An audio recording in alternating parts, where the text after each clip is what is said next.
你的設備需要維修嗎？我們提供免費診斷。我們上門取件和送件，無需致電或出行。維修前先發送報價，你確認後才繼續。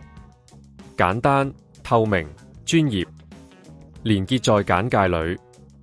在本段影片中，我哋將會示範如何更換你 JAS-05吹風機的電源線，以及維護的技巧，確保你嘅吹風機運行順暢。首先，確保你已經拔掉吹風機的插頭，以免發生任何意外。接下來，使用螺絲刀拆開吹風機的外殼，注意小心翼翼，以免損壞內部零件。當你打開外殼後，可以清楚見到電源線的連接部分。小心地拆下舊的電源線，並記住每個連接的位置。你的設備需要維修嗎？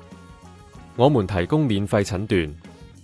我們上門取件和送件，無需致電或出行。維修前先發送報價，你確認後才繼續。簡單、透明、專業。連結在簡介裏。